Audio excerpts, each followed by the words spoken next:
헬피대를 세우고 성경을 보는 눈이 열리는 하이델베르크 요리문답 공부 시간입니다. 오늘은 세 번째 시간 6문에서 8문을 함께 나누겠습니다. 타락한 본성은 어디서 왔을까요? 다 함께 로마서 5장 12절 말씀을 같이 읽어봅시다. 그러므로 한 사람으로 말미암아 죄가 세상에 들어오고 죄로 말미암아 사망이 들어왔나니 이와 같이 모든 사람이 죄를 지었으므로 사망이 모든 사람에게 이르렀느니라. 우리는 지난 시간에 인간 안에는 본성적으로 하나님과 이웃을 미워하는 성향, 타락한 본성이 있다라고 이야기를 했습니다.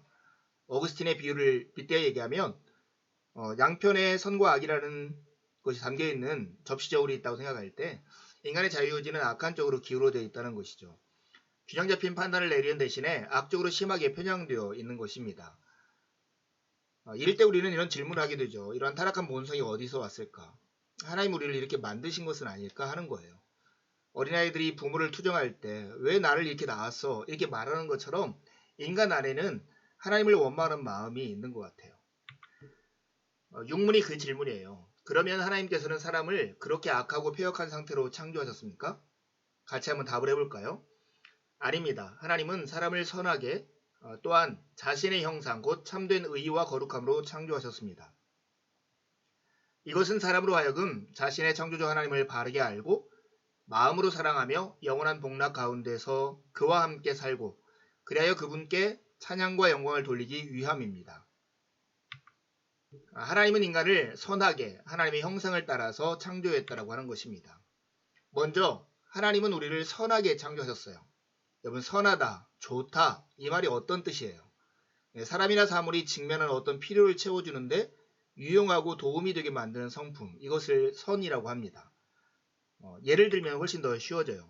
휴대폰은 어떤 용도로 만들어져 있는 것이죠? 전화를 통화하기 위한 거예요.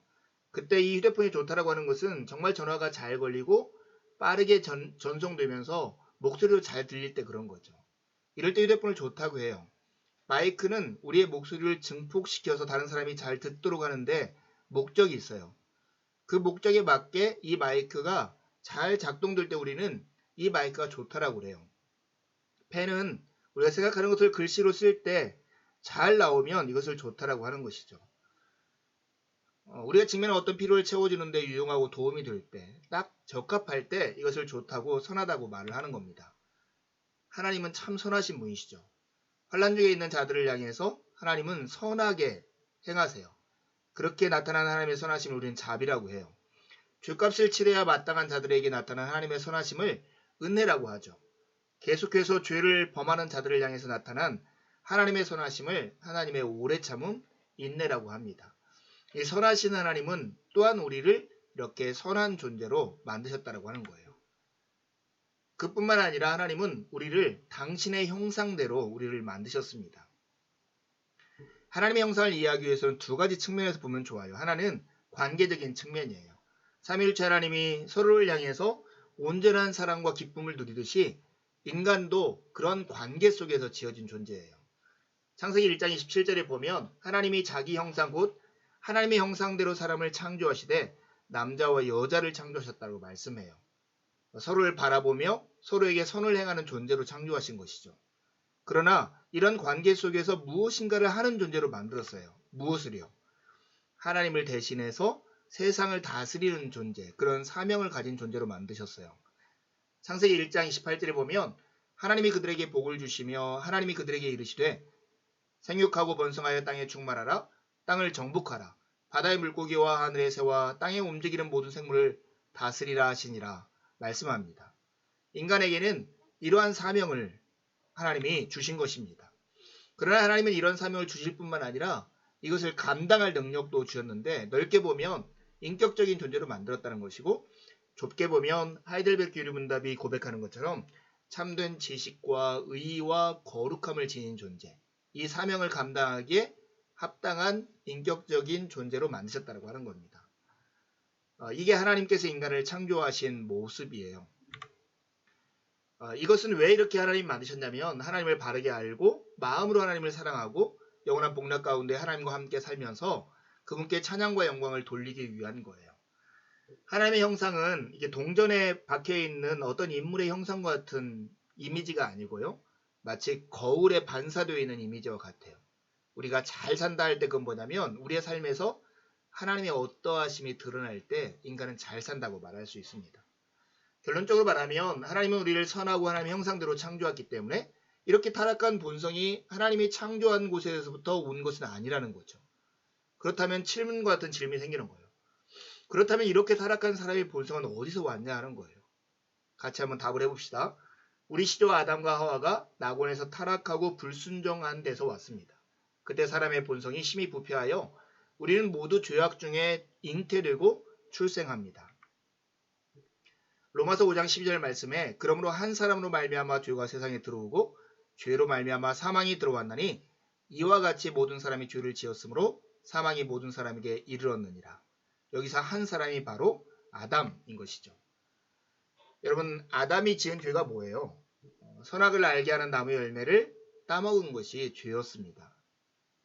하지만 그 죄의 실제적인 내용은 뭐냐면 하나님의 명령에 대해서 불순종한 것이 죄죠.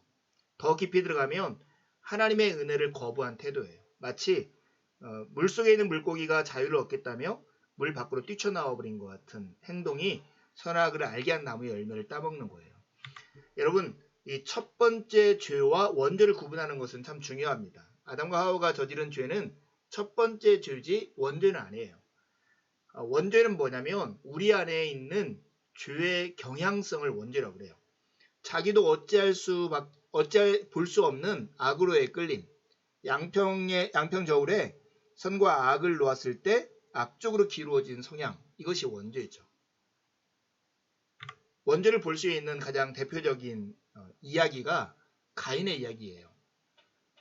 아담의 아들 가인과 아벨이 있었잖아요. 하나님께 제사를 드렸어요. 그런데 가인과 가인의 제물을 하나님께 받지 않으시고 아벨과 아벨의 제물을 하나님 받으세요. 가인이 무척 화가 났어요. 그때 하나님께서 가인에게 나타나서 이런 말씀해요.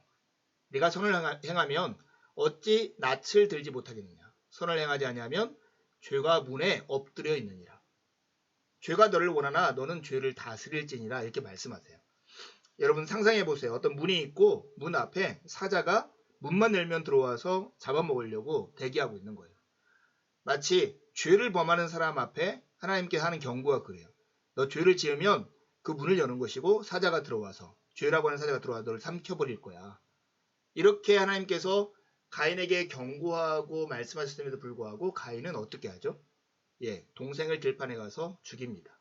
그리고 하나님께서 그 동생을 찾자 이렇게 말하죠. 내가 내 아우를 지키는 자이니까. 이게 가인의 변명이었어요. 아담이 가지고 있는 죄가 가인에게 그대로 담겨져 있는 것이죠. 하나님의 은혜를 거부하고 자기 스스로 자기 인생의 목적과 안전을 추구하는 사람의 모습이 거기에 고스란히 담겨져 있어요. 서로에게 선을 행할 존재로 창조되었는데 악을 행하는 모습으로 드러나 있는 거예요. 원죄라고 하는 것은 우리 안에 이 가인이 들어와 있다고 하는 거예요. 우리 안에 이런 가인의 성향이 있는 것이죠. 첫 번째 죄가 가져온 결과가 이거예요. 마치 죄가 들어올 수 있는 문을 열어버린 거예요. 죄하면 우리는 되게 개인적인 문제만 생각할 수 있는데 좀 더 넓게 공동체 문제를 생각해보세요. 이 인류 안에 죄가 들어올 수 있는 문을 열어 제낀 것이 아담의 첫 번째 죄의 행위였던 거예요. 이번에 이 말하는 두 가지 용어를 기억하면 참 좋은데요. 첫 번째 죄가 가져온 결과, 인간에게는 두 가지가 생겼는데 하나는 죄책이고 하나는 오염이에요. 죄책은 죄에 대한 책임 이렇게 말하면 돼요. 아담의 죄로 말미암아 죄가 들어와서 사람에게는 죄에 대한 책임을 감당해야 할 짐이 생긴 거예요. 또 한 가지는 죄가 가지고 있는 본성의 부패와 오염이 사람들 안에 생겼다는 거예요. 이것을 어떻게 설명하면 좋을까 생각하다가 우리 민족의 슬픈 역사하고 연관지으면 좋겠다 싶었어요. 여러분, 1910년엔 경술국치가 있었던 해죠. 그때 한일 병합조약이 맺어졌어요. 이완용을 포함한 의사 오적이라고 하는 사람들이 주도해서 만든 이러한 슬픈 역사가 딱 체결되자 그 이후에 태어난 한국 사람들은 일본의 식민지 아래에서 태어나게 되는 것이죠. 그래서 그 어려움을 겪을 그 죄에 대한 책임, 이것을 어쩔 수 없이 감당할 수밖에 없었어요. 그뿐만 아니라 식민지 사회에 살기 때문에 우리나라 사람들 안에 가지고 있던 식민지 근성이라고 하는 슬픈 마음의 병들이 있었어요.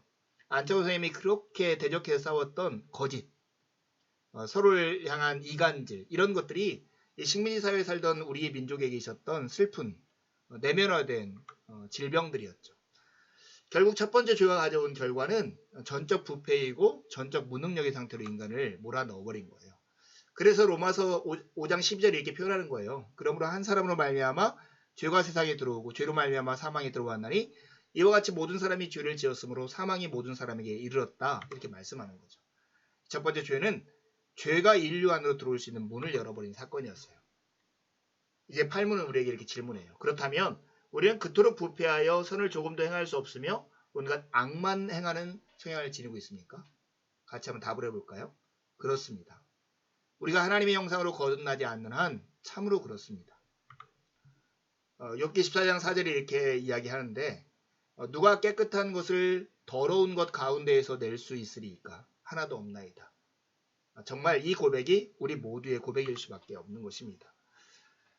그럼에도 불구하고 로마서 2장 1절에 11절에 보면 이런 하나님의 판단과 이런 결정과 우리에게 진단 앞에서 어쩌라고 반항하는 사람들이 나와요. 소극적으로는 이런 사람들이죠. 도덕적으로 인격적으로 훌륭한 사람들의 이야기죠. 하나님을 몰라도 도덕적으로 훌륭하면 괜찮지 않아요. 이렇게 말하는 사람들이에요. 적극적인 사람도 있어요. 율법을 비우는 사람들이에요. 하나님의 뜻을 멸시하는 사람들은 이렇게 말을 하는데요. 막 살아도 괜찮아. 아무 일도 없어. 이렇게 말을 하는 거죠. 그러나 마지막 심판대가 있어요. 그걸 기억해야 합니다. 고린도후서 5장 10절에 보면 이는 우리가 다 반드시 그리스도의 심판대 앞에 나타나게 되어 각각 선악간에 그 몸으로 행한 것을 따라 받으려 합니다. 로마서 2장 7절부터 11절에 보면 참고 선을 행하는 자에게 하나님의 보응이 있는데 그게 영생이라고 말씀해요. 그리고 불의를 따르는 자들에게 하나님의 보응이 있는데 그것을 진노라고 합니다. 사랑하는 여러분, 우리가 기억해야 할 참 중요한 게 하나 있어요. 그것은 뭐냐면 우리의 심판자, 우리를 심판할 법을 만드신 분은 오직 하나님 한 분밖에 없다라고 하는 거예요. 김연아 선수는 우리 민족이, 우리나라가 되게 자랑스러워하는 스케이트 선수잖아요. 김연아 선수가 공연을 한다고 생각해 보세요. 경기를 하는데 그 경기를 바라보고 있던 관중들이 환호성을 지르고 박수를 치며 인형을 던지면서 축하한다고 해서 김연아 선수가 금메달을 딸까요? 그렇지 않아요. 그럴 수 있겠지만 김연아 선수가 금메달을 따고 동메달을 따고 메달을 따지 못하는 걸 결정하는 사람들은 심판에 의해서 그런 거죠. 하나님이 우리의 심판자라는 게 이거예요. 우리의 인생의 영생과 진노를 구분하는 유일한 기준은 사람들이 우리를 어떻게 보느냐가 아니라 하나님이 우리를 어떻게 보시느냐예요. 우리는 심판대 앞에서 그때 왜 그렇게 했는지를 설명드려야 할 때가 올 거예요. 여러분, 하나님의 성령으로 거듭나지 아니하면 희망이 없다라고 얘기를 합니다. 우리는 이런 절망 속에서 어쩌면 희망을 볼지 몰라요. 그러니까 하나님의 성령으로 거듭나면 가능하다는 거지 이거예요. 거듭남이라는 게 뭘까요? 사람 안에 새 생명의 원리를 심고 영혼의 성향을 근본적으로 변화시키는 하나님의 행위예요. 그래서 우리가 거듭난다라고 하는 거, 이것을 하나님 편에서 말하면 새로운 창조와 같은 거예요. 마치 어두운 데에 빛을 비추라 말씀하셨던 그 하나님, 태초에 천지를 창조하실 때 빛을 창조하셨던 하나님, 그 하나님이 예수 그리스도의 얼굴에 있는 하나님의 영광을 아는 빛을 우리의 마음에 비출 때, 그때서 우리는 거듭나게 되는 것이죠. 예를 들면 이런 거 아닐까요? 어떤 사람이 간이 석회화돼가 죽어가는데 간에 이식 수술을 하는 거, 이게 거듭남이죠. 컴퓨터가 완전히 망가져서 바이러스에 의해서 제대로 작동되지 않을 때 컴퓨터를 완전히 포맷해버리는 거, 이것이 거듭남이 아닐까요? 이걸 좀 공동체적으로 하면 일제 강점기 안에 살다간 희망 없는 우리 민족에게 해방이 선포된 거, 이게 바로 거듭남과 같은 것이죠. 사랑하는 여러분, 우리의 인생이 어디로부터 이 부패한 본성을 가졌는가를 아는 것은 참으로 중요하고 그 속에서 어느 쪽을 향해서 우리가 바라보며 희망을 가져야 하는 것도 참으로 중요한 것입니다. 두 가지를 질문하고 마칩시다. 하나님은 인간을 선하게 하나님의 형상대로 창조하셨는데요. 그런데 왜 사람들은 타락한 본성을 가지게 되었을까요? 두 번째 질문인데요. 원죄란 자기도 어찌할 수 없는 악으로의 끌림이에요. 이런 원죄를 가지고 태어나서도 인간에게 희망이 있을까요? 한 주간도 주님의 은혜를 의지해 살고 복된 주일에 함께 만나 기쁨으로 하나님을 예배하시죠. 감사합니다.